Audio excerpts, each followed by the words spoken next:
Hello বন্ধুরা, নমস্কার। অনেকদিন পর একটি ভিডিও নিয়ে চলে এসেছি। তো এটা ছিল ছট পূজার দি ফার্স্ট দিন, মানে লাউ ভাতের পরের দিন, খর্না পূজা বলে এটাকে। তো প্রতি কয়েক বছর ধরেই পুজো করি, উপাস করি। তো এই বছর যেন অন্যরকমভাবে ভালো করে করেছি। মানে প্রতি বছর যেরকম আমি নিয়ম মাসটা করি, তো নিরামিষ তো খাওয়া হয়েই যায়। কিন্তু এই বছর একদম লাউ ভাতের থেকে শুরু করেছিলাম। তো খনা পূজার দিন চলে গেছিলাম সন্ধ্যাবেলায় ওখানে পুজো উপোস করে। মানে এদিন সারাদিন উপোস থাকতে হয়। তো সন্ধ্যাবেলায় এই পুজোটা হয়। তারপর রাত্রে এই প্রসাদটাই নিতে হয়। রুটি, পায়েস, কলা এগুলোই থাকে। তারপরের দিন থেকে আবার কিছু খাওয়া যাবে না। মানে আজকেও সারাদিন, মানে খর্না পূজার দিন সকালবেলা থেকেও কিছু খাওয়া যায় না, জলটুকুও খাওয়া যায় না, থুতু গেলা যায় না। আর পরের দিনকেও তাই, মানে একই রকম ঢোকও গেলা যায় না, জলও খাওয়া যায় না।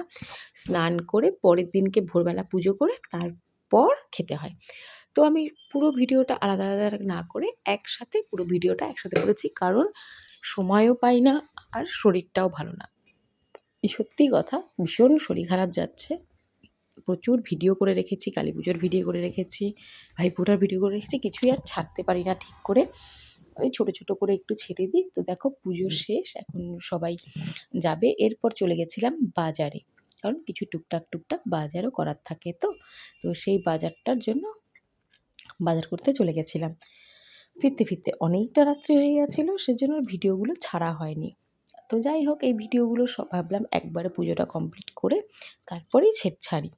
তো সেই জন্য দেখো এখানে সবাই সিঁদুর পরাচ্ছে, কারণ পুজোর পরে এইভাবে করে সবাইকে সিঁদুর পরাতে হয়। ভীষণ ভালো লাগে জানো, এই 2-3টে দিন যে উপোস করেছিলাম, অনেকেই বলে তাদের শরীর খারাপ লাগে, অস্বস্তি লাগে, কিন্তু বিশ্বাস করো আমার কিন্তু এক ফোঁটাও অস্বস্তি হয়নি বা শরীরটাও খারাপ হয়নি। কারণ এমনিতে টুকটাক উপাস আমি করেই থাকি সারা বছরই। এর জন্য আমার কোনো অসুবিধা হয় না। আর যারা আমাকে জানে তারা জানে আমি বেশিরভাগ সময় না খেয়েই থাকি। তো সেজন্য এইবার দেখো পরের দিন বিকেলবেলার ঘাট। বাড়ি থেকে স্নান-টান করে শাড়ি-টাড়ি পরে চলে এসেছি। এটা কিন্তু নতুন শাড়ি, কারণ এই বছর আমি 2টো নতুন শাড়ি কিনে রেখেছিলাম। নতুন পরে নামতে হয় যেহেতু, সেজন্য। তো দেখো ঘাটে চলে এসেছি। ঘাটটাকে কি সুন্দর করে সাজিয়েছে ওরা। যারা পুজোটা করে মেন তারাই এগুলো সাজায়। তো এভাবে করে সাজিয়েছে। যার যারটা এসে দেখো ওই পাশে আরেকজনের, এই পাশে একজনের।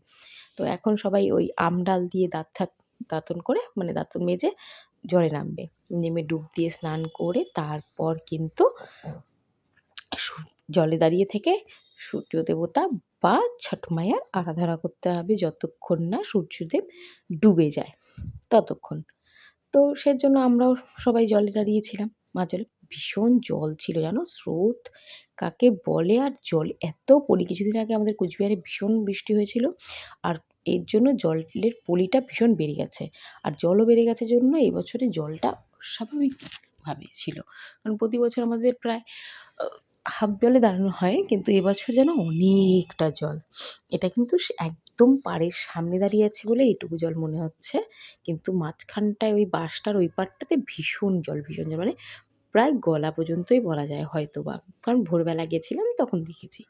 তো দেখো আমি কিন্তু ডুব দিতে পারি না, আমার কিন্তু দম আটকে আসে, সেজন্য বোনরা ধরেছে। তো আমি জিজ্ঞেস করছিলাম যে কয়বার ডুব দিতে, প্রতি বছরই দিই কিন্তু ভুলে যাই। তো যাই হোক 3 বার দিলাম, কিন্তু মানে এত অসুবিধা হয় ডুব দেওয়ার পরে, মানে কি বলবো, হয়তোবা অনেকেরই হয়। আর নদীতে তো সেরকমভাবে আমাদের স্নান-টান করাও হয় না। সেজন্য আর কোনো ইসেও থাকে না। তো দেখো আমাদের ডুব দিয়ে এখন জলে নেমে দাঁড়িয়ে থাকবো। থেকে পরে ওরা আমাদেরকে ওই সিঁদুর পরিয়ে দেবে, হাতে হলুদ দিয়ে আঁচলের মধ্যে দেবে, ওর মধ্যে পান দেবে, ধূপকাঠি দেবে। এগুলো নিয়ে জলে দাঁড়িয়ে সূর্যদেবের বা ছট মাইয়ার আরাধনা করতে হবে। ভীষণ ভালো লেগেছিল, কীভাবে সময়টা যে কেটে গেছিলো বুঝতেই পারলাম না। বিকেলবেলার যেরকম ভালো লাগা সকালবেলার ভোরবেলাটায় আরও বেশি ভালো লাগে। কারণ সূর্য রাত্রের থেকে যখন সকাল হয় সেটা দেখার একটা আলাদাই সৌন্দর্য হয়। আর জলের মধ্যে দাঁড়িয়ে থেকে ভোরটা দেখা, যারা দেখেছে তারাই জানে, না দেখলে তো আর বোঝা যায় না। তো যাই হোক, তো দেখো কি সুন্দর করে আমরা পুজোটা করছি বা কিছু। এইভাবে করেই আমাদের পুজোটা হয়ে যাবে। এখন প্রায় শেষের দিকেই উঠে পড়ার সময় হয়ে গেছে। দেখো ওরা সব গুছিয়েও নিয়েছে।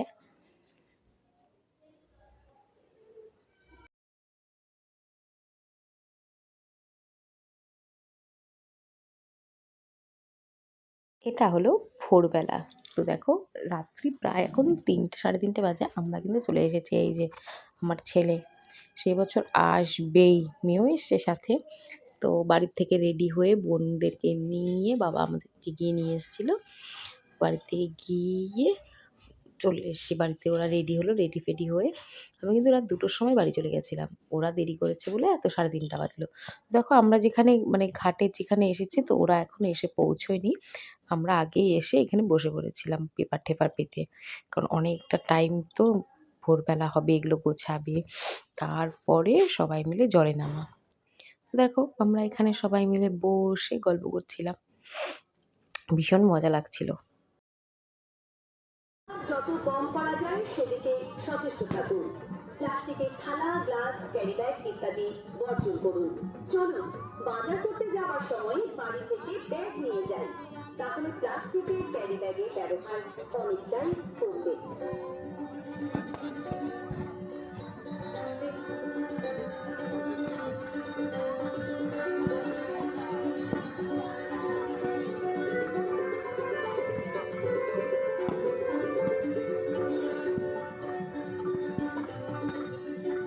যেকোনো বাণিজ্যিক প্রচারের জন্য আজই আসুন জেনারেল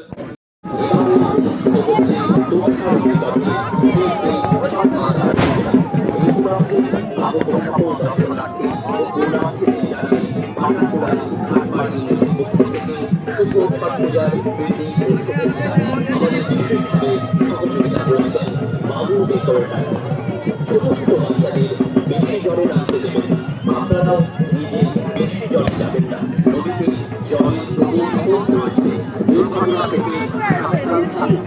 ছোট ছোট বাচ্চাদের পাশে মোবাইল নম্বর অবশ্যই লিখে দেবেন। রাস্তার দুধারে ইলেকট্রিক লাইন রয়েছে। দয়া করে ইলেকট্রিক তারে সাবধানতা।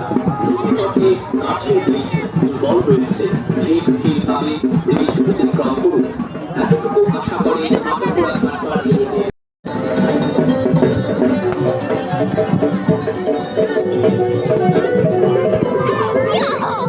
দেখো একটুখানি আওয়াজে শুনলাম, কারণ ভয়ে ভীষণ আওয়াজ হচ্ছিল, সেজন্য মানে আমি আবার ভয়েস রেকর্ডই দিয়ে দিলাম। তো দেখো ভোরের আলো প্রায় ফুটছে। এখনো কিন্তু পুজো শুরু হয় নাই, কিন্তু ঘাটটা গুছানো হয়ে গেছে, সাজানো হয়ে গেছে। এবার দেখো অনেকটা আলো হয়েছে জন্য আমরা জলে নেমে পড়ছি এক এক করে, কারণ সময় হয়েই গেছে প্রায়। এরপর জলে ডুব দিয়ে তারপর কিন্তু আমরা হাতে প্রদীপ নিয়ে বিকেলবেলার মতনই দাঁড়িয়ে থাকবো সবাই মিলে। ভীষণ ভালো লাগছিল। চারপাশে সবাই যখন জলে নামে, মনেই হয় না যে এত ভোরবেলা এত ঠান্ডা লাগে। এবছর তো অনেকটা আগে ছট পূজা হয়ে গেল, কিন্তু প্রতি বছর আরও যেভাবে দুর্গাপুজো টুজো সব পরে তিথিগুলো সেভাবে আগাপিছে হয়। তো এবছর অনেকটাই আগে, অক্টোবর মাসেই হয়ে গেল। তো দেখো প্রথা অনুযায়ী ওরা সিঁদুরটা পরিয়ে দিচ্ছে, দিয়ে আবার ওই পান, তারপর মোম, ধূপকাঠি এই সমস্ত নিয়ে জলে দাঁড়িয়ে থাকতে হবে কতক্ষণে সূর্য দেবতা উদয় হয়। সূর্য দেবতাকে দেখা হয়ে গেলে গুলোকে ঘুরিয়ে নিয়ে জলে দিয়ে তারপর নারকেল ভাসিয়ে উঠে পড়তে হবে। তো সেই মতন আমরাও দাঁড়িয়ে আছি কখন সূর্য দেবতা ওঠে। সেজন্য এই ধূপকাঠিগুলো নিয়ে সবাই মিলে দাঁড়াতে হবে পান ঠান নিয়ে। ভীষণ ভালো লাগে, ভীষণ ভালো লাগে, কী বলবো। আর সবাই তো জানে যে ছট জলে স্নান করাটা ভালো, উপকার আছে, করেছে তারা জানে। তো সেজন্য অনেকেই আসে শুধু স্নান করতে, নারকেল ভাসাতে। তো ভালো লাগে, কী বলবো, এই ভালো লাগাটা একটা অন্যরকম ভালো লাগা। এত সবাই এত পরিশ্রম করে, এই পুজোটা অনেক নিয়ম করে করে। হ্যাঁ, সব পুজোরই নিয়ম থাকে, কিন্তু ছট পূজায় মানে হয়তো বা অন্যরকম একটা সে থাকে। ৩ দিন ৪ দিন ধরে উপোস থাকা, তারপর একদম ওই করে মানে অন্য পুজোয় যেরকম ৩ ৪ দিন ধরে উপোস থাকলে মানে সেরকম কোনো কাজ থাকে না, কিন্তু ছট পূজায় ডালা সাজানো, এতগুলো ডালা সাজানো, সব ডালা ঠালা সাজিয়ে ঠাজিয়ে করাটা ভীষণ ডিফিকাল্ট। আর হচ্ছে এই একবার বিকেলে সাজায়, আবার পরের দিন সকালে সাজায়, এগুলো ঘাটে নিয়ে গিয়ে গোছায়, তারপর আবার ঘাটের থেকে নিয়ে বাড়ি যায়, তারপর ঠেকুয়া বানানো, সেটা তো আছেই। প্রচুর ঠেকুয়া বানাতে হয়। তো দেখো আমরা কিন্তু এবারে চলে এসেছি বাজারে পুরি খেতে। অ্যাজ ইউজুয়াল সবাই মিলে ভাই বোনের, কারণ আমাদের ঠিক ছিল আজকে সবাই একসাথে খাওয়া দাওয়া করব। তো সেই জন্য এক একজন এক একটা রান্না ঠান্না করে নিয়ে যাব। সেই জন্য বাজারে চলে এসেছি। ভীষণ ভিড় ছিল বাজারে সেদিন। সকালে উঠে মাছ বাজারে গেছিলাম, আর রান্নাও হয়েছিল প্রচুর, জানো, কিন্তু আমি কিছু খেতে পারিনি। মাছের মাথা দিয়ে মুগ ডাল হয়েছিল, শুটকি মাছ হয়েছিল, গুঁড়ো মাছের চচ্চড়ি হয়েছিল, চিংড়ি মাছের মালাইকারি, মুরগির মাংস, হাঁসের ডিম, জলপাইয়ের চাটনি, বোয়াল মাছ। আমি শুধু এত কিছুর মধ্যে শুধু এই ডাল আর মাছ চচ্চড়ি দিয়ে খেয়েছি, বাকি কিছুই খাইনি। দেখো বাচ্চাগুলো মানে একটা পিকনিক মতো। ও, রাত্রে আবার আমার ভাগনা পাঁঠার মাংসও দিয়েছিল, কিন্তু সেটাও আমি খেতে পারিনি, কারণ দুপুরবেলা ওই ডাল ভাত চচ্চড়ি খেয়ে না আমার আর শরীরটা একদম ভালো ছিল না। খেতে রাত্রে কিচ্ছু খাইনি। Thank you.